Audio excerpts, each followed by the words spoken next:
Hey, my name is Alisa Frye, and this is Franklin Boulevard Media.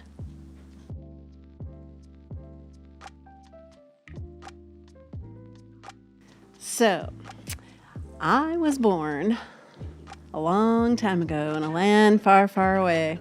I was born and raised in upstate New York in a real agricultural community. It was called Cobleskill, Richmondville area. There was an agricultural college there, so spent a lot of time gardening, having an organic vegetable farm in the summer as a kid. And we moved quite a few times during my lifetime. We lived in New York until I started high school. And my father thought, we're not enough winter here in upstate New York. Let's move to the Upper Peninsula of Michigan. So we moved to Michigan and hated every second of it. It was snow, it was cold, it was incredibly boring. Along the way, my parents had always been super into coffee, and we did a lot of traveling and a lot of camping, and there were just a lot of memories with traveling and having a little percolator that plugged into the cigarette lighter in the car and just that smell and everything. So I was really into coffee as a young person, and in Michigan, my interest started growing a little bit more. I graduated high school there and met my husband in high school. I was a senior in high school. I worked at the Marquette Mall, and we were right across the hallway from each other. So I worked in Kinney Shoes, and he worked in a men's suit store, and they had the local coffee pot there. So I went over there a lot, and I started drinking a lot of really bad coffee just to get to know Scott. It was kind of a little flirtatious thing going on. So we started dating, and I invited him to my graduation, and he thought it was my college graduation. But it wasn't. It was my high school graduation. I looked a lot older than I was.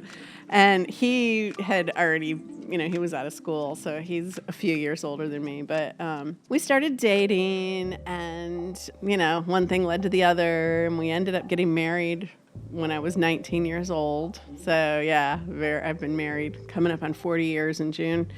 But we both really felt like Michigan, especially the Upper Peninsula, was just not the place for us. Working retail jobs, hating it, and the economy was really kind of going downhill. This was in the early 80s.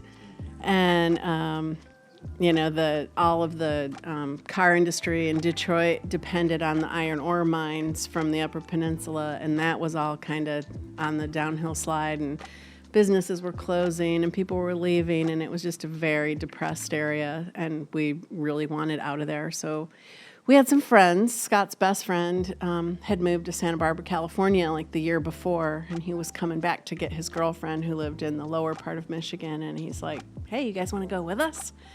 And so we just decided, yeah, let's move to California. Sight unseen. Loaded up the truck and we moved to Beverly.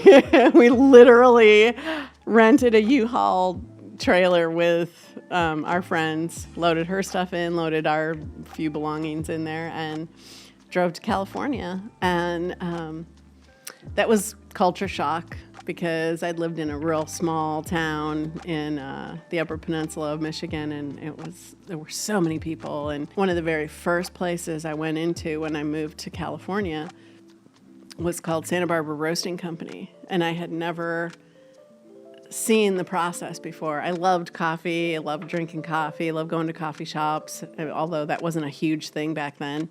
I walked in, and there was this massive, beautiful roaster, and I was just mesmerized. I was looking at it, and I was like, oh my God, I need to know about this. This is so cool. So I just started doing research and watching the process and just wanting to know as much as I could about how that whole thing worked. And it's like, someday I'm going to do this.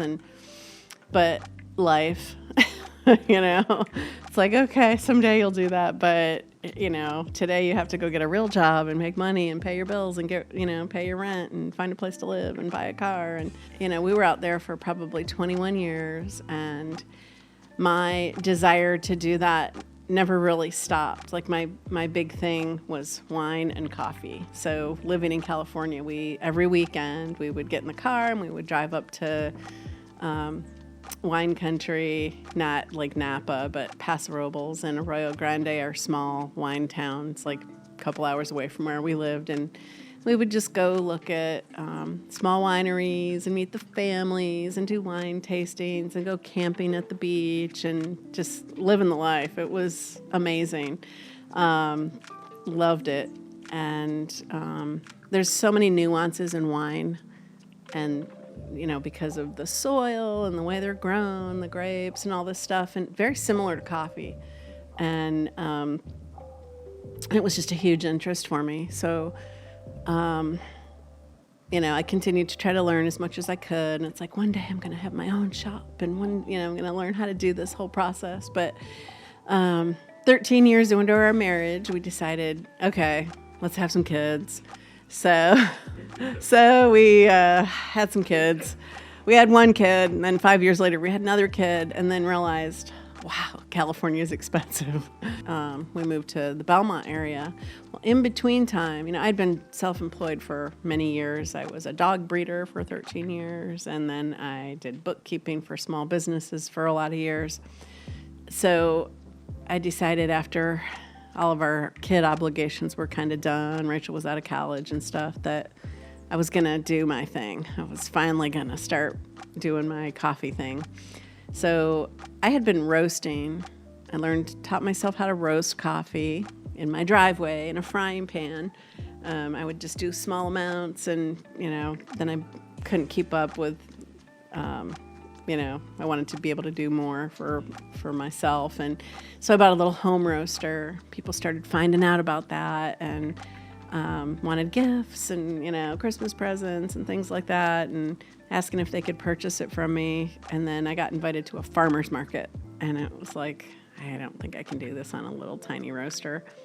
So that thing was running constantly, trying to keep up with the demand and stuff. And I finally thought, I can really do this. People want my coffee, and I'm going to make it happen. So I just kind of got bold one day, and I started calling around to different coffee roasters in Charlotte and asking them if I could come and see the process and see how working on a commercial machine would work, and reached out to a ton of people. And, some of them were very receptive. Some of them were like, how do we make this happen?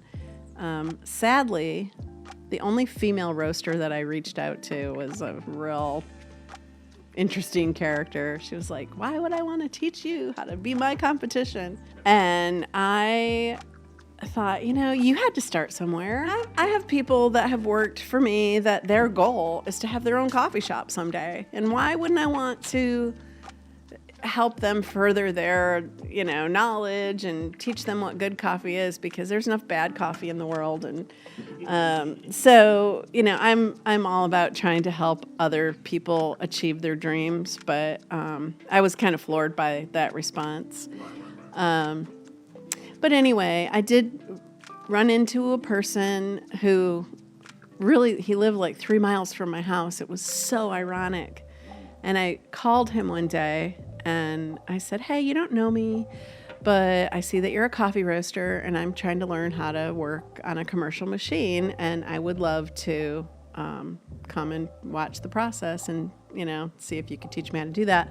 And he said, well, you really have some balls calling me and asking me about, learning how to blah, blah, blah. And I'm like, oh, you gotta do it somewhere. You've got to, you've got to ask the questions. All you have to do is say no. If you don't want to help me, that's fine. And he said, no, I'm not saying no. I like it. Yeah. I was like, okay, good. So he said, well, I'm, wherever, I can't remember where he was, some island somewhere. And he goes, and my partner who is roasting for me currently wants to come down. So if he teaches you how to roast and you do my roasting for me, you can use my roaster. So that was my foot in the door to learn the, basic stuff about roasting on a real machine. And that was kind of my introduction. And so I used his machine for a really long time, and then that turned into a kind of a crazy situation.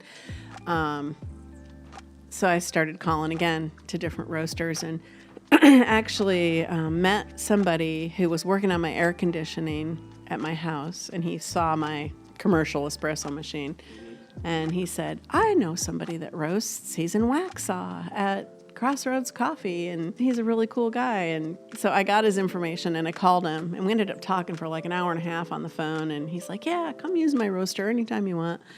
And so life is kind of like a connect the dots. You meet one person that introduces you to another person that, knows somebody else. And I've always tried to tell my kids that, that things are going to go where they go for a reason, and you're going to meet certain people because of, those connections. And we became really good friends, and I roasted out in Waxhaw at his roastery for probably a year and a half. And I'm telling you what, it was a lot of work. Loading up the beans, putting them in my car, unloading them, bringing them into his shop, roasting, weighing, bagging, putting them back into my car, bringing them back into my house. And it was pretty crazy, but had it not been for him, I wouldn't have been able to further my business. And along the way, as I was doing this, I got an introduction to Microsoft, and that was a long process, but I actually roast for them now. And in the past year or so, we've actually eliminated Starbucks from Microsoft in Charlotte, and they use my coffee exclusively now. So that was kind of a big deal for me. So as I've continued to grow my business and learn the roasting end of things, I started doing like a mobile espresso service. So I would set up at, events and craft fairs and just different, stuff like that, some weddings, and bought equipment to be able to do that.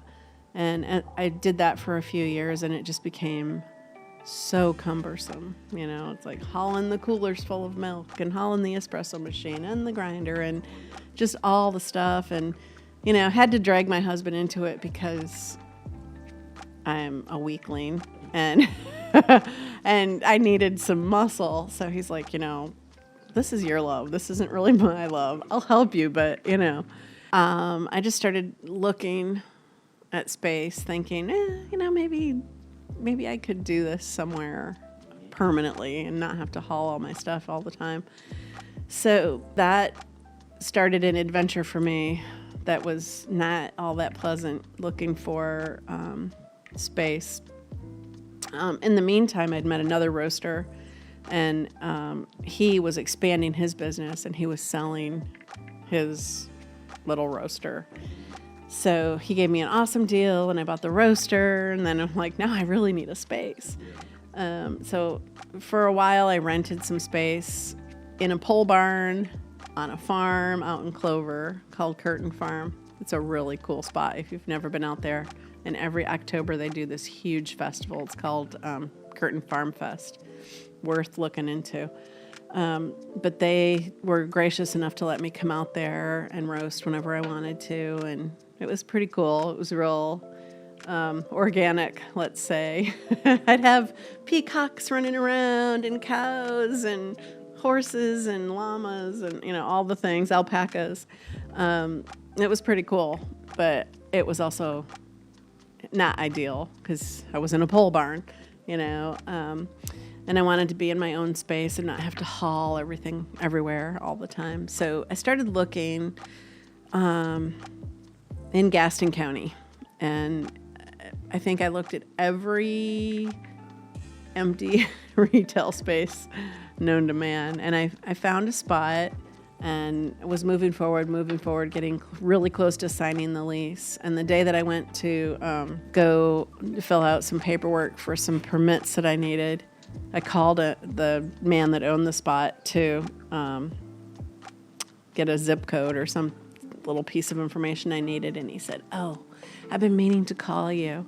My partner just rented that to somebody that's not going to have to do any tenant improvements." I was like, "What?"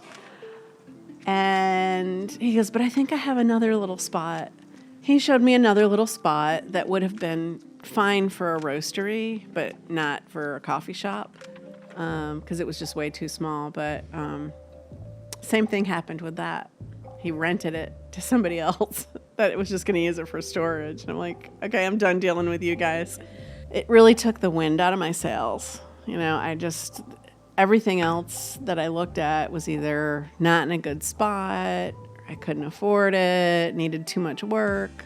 There was just always something that wasn't going to be, right about the location. So I just thought, well, maybe it's just not meant to be. I'm just going to roast, I'll do my thing, and I just won't do the coffee shop end of it. So a good bit of time went by, and I kind of had given up on it. And my daughter was working at Mugshots in Belmont at the time, and she said, I met this woman from Lowell that has a really cool boutique called Back of the Moon, and she comes in all the time, and she's always dressed to the nines, and she's just amazing. And she's tired of driving to Belmont for coffee. She said, Lowell needs a coffee shop. And so you should go meet her, because she said she thinks she has the perfect spot for you. So I said, yeah, I'll go meet her sometime. And then 2 days later, we went to eat. We walked in and we sat down, and I looked across the room and I saw these people that I used to know from a church that we went to, and he was our drummer and I used to sing and blah, blah, blah. Anyway, so I started talking to them, and she had a business in Lowell, and she says, Lowell really needs a coffee shop.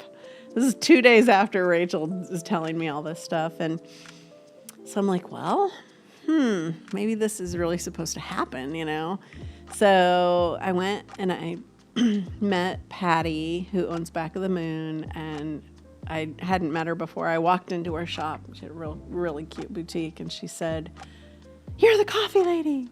And she grabbed my hand and she runs me across the street, and she introduces me to Ruth, this lady that owns this building that she thinks I should, have my shop at.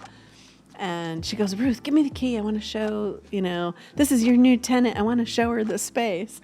So they unlock the door to this space, and it is just beyond belief. It is rows and rows of lamps and vases and rolls of fabric and carpets and so much stuff you couldn't even walk to the back of the building. It was just packed. I'm like, well, this is great. And it's like, you'd have to have such a vision to try to make this work. And I can't even see what the space is. Anyway, I look at it and I'm thinking, well, I could do something here. I could do something there. And the wheels start slowly turning. And anyway, that's the space I'm in.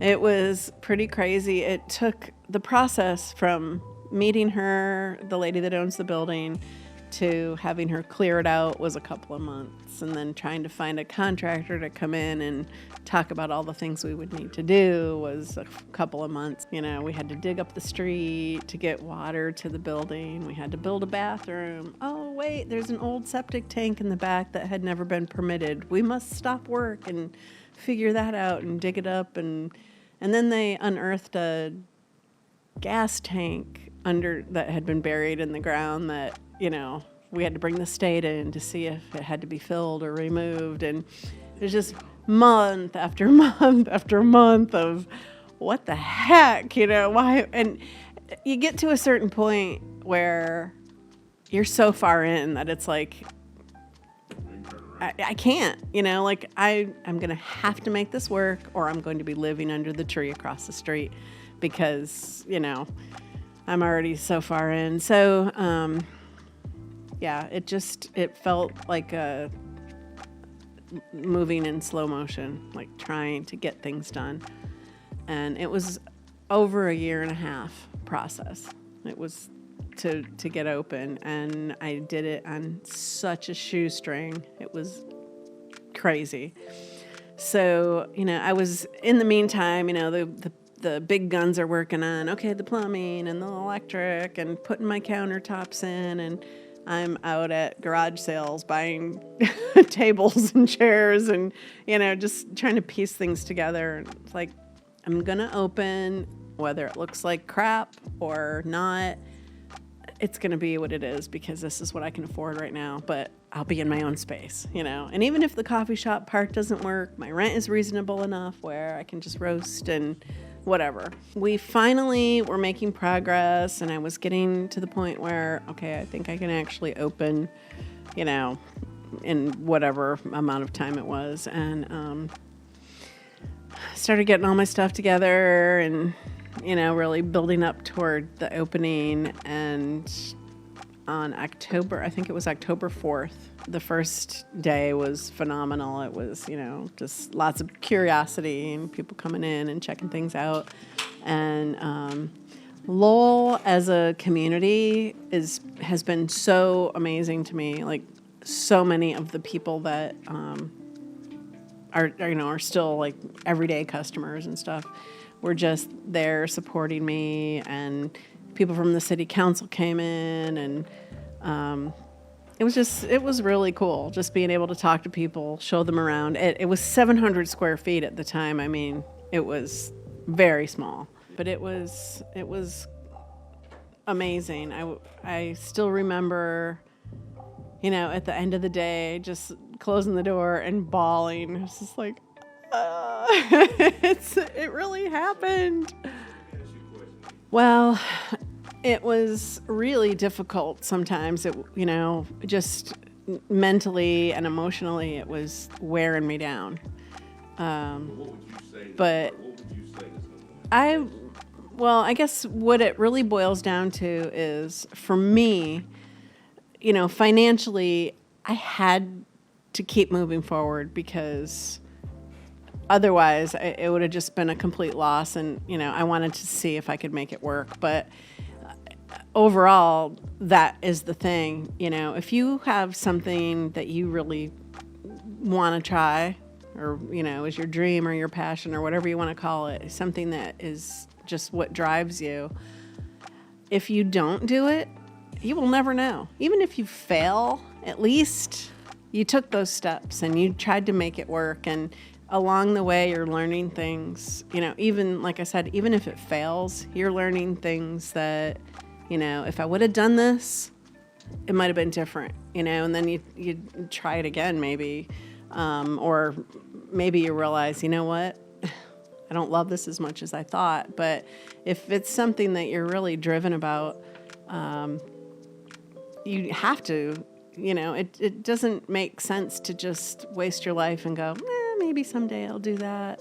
It took me 30 years of wanting to do this to actually, take those steps and make it happen, just because, like I said earlier, because life, things happen. You have to have a real job, and then you raise kids, and then you put them in college, and you do this and that. And as a parent, a lot of your stuff sometimes gets, back burnered until you can, take the time for yourself. But I have always tried to encourage my kids and other people that I talk to that ask me about, why did you do this? And even though it was hard and everything, if there's something that you love, it's ridiculous not to take those steps and try it. If you fail, you fail. Big deal. You find something else and you go on, or you change your plan and you keep moving forward. But yeah, I'm all about following your dream. My daughter, for example, has been her whole entire life wanted to dance. She started dancing at 3 years old, and I'm gonna be a dancer, and I'm like, okay, and I figured, okay, you get to 6th, 7th grade, you're gonna get sick of that and blah blah blah. But she didn't, and the child is a brainiac. Both of my kids super smart, and she took all kinds of honors classes, and she did competition dancing, and she just wore herself thin. It was like, when are you going to sleep? And someday. But she just was very driven. And she graduated from college with a dance degree, and she moved away, and she started teaching. And just this week, I think today actually, is her first day on the job at a dance studio as their operations and events manager. And she's also teaching there. And I'm so proud of her, you know? Yeah. And, you know, my son too, he's got so many talents and interests, and it fills your heart with just joy to see somebody move forward in something that they love and be successful at it, you know? Or even if they're not successful at it, if they're moving forward in what drives them and what their, you know, interests are, you know, why waste your life doing something that makes you miserable? Fryeday Coffee Roasters. My last name is Frye, and years ago, my daughter said, you know, what about Fryeday? Fryeday. And I'm like, okay.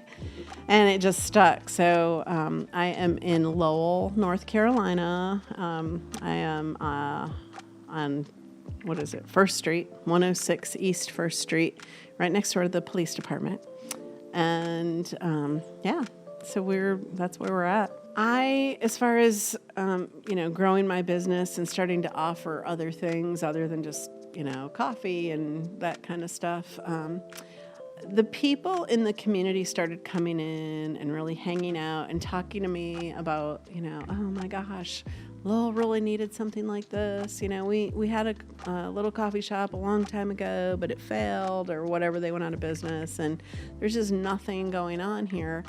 And, you know, I have always been a supporter of the arts. Obviously, my daughter is a dancer. I've come from a very musical family. I sing, you know, my siblings all play instruments and all that kind of stuff. So I love music. I love the arts. And I just thought, well, I wonder how it would go if I started, you know, bringing in musicians on Friday nights and, you know, just seeing how that went. And so we started doing that, and the response from the community was overwhelming. I was floored by it. It's like, oh, finally, you know, we have something to do, and we don't have to drive to Charlotte. And so people started showing up, and what really amazed me, because when I started picking musicians to come and play, you know, it was really, I didn't know a lot of these people. It was recommendations, and I'd look at their YouTube videos or their websites or whatever. Gaston County has some kick-ass talent. I am telling you what, you know, Caleb Davis and his brother-in-law, Justin Moorhead, are amazing guitar players and singers.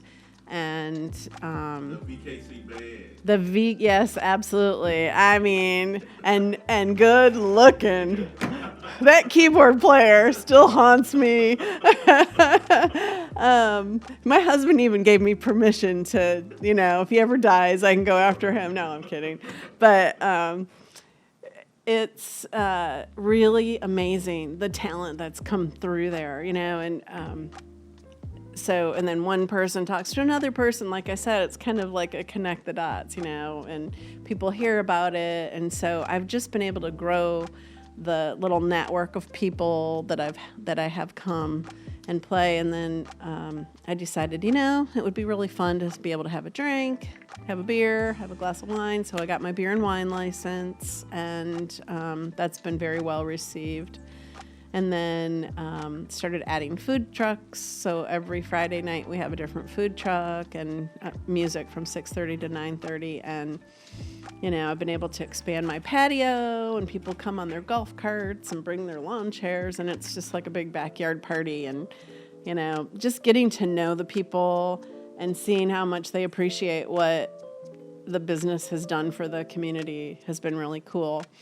It's a bigger question to try to answer about what I see for Lowell and in Gaston County, but I just see it growing. I see more businesses coming in. I think it is a draw for other businesses to want to be part of, you know, what Lowell is turning into. There are some really cool little shops that have opened, and honestly, the people that are in Lowell are so cool. There's a majority of the small businesses right downtown are women owned, which I think is really neat. And, some of them aren't, but a lot of them are. And, we're pretty supportive of each other. But, I hope it continues to grow. There is some vacant spots in Lowell, and, to have businesses come in that are going to bring other customers and stuff like that. I can see it just expanding and expanding. There are always that handful of people that, we don't want our small town to grow. But like a really good friend of mine was saying the other day, if you're not growing, you're dying, And I kind of see that. It's like you can't stay static. You just can't. So really, it just overwhelms me, the support. And I feel like the people are the ones that have helped me, grow that.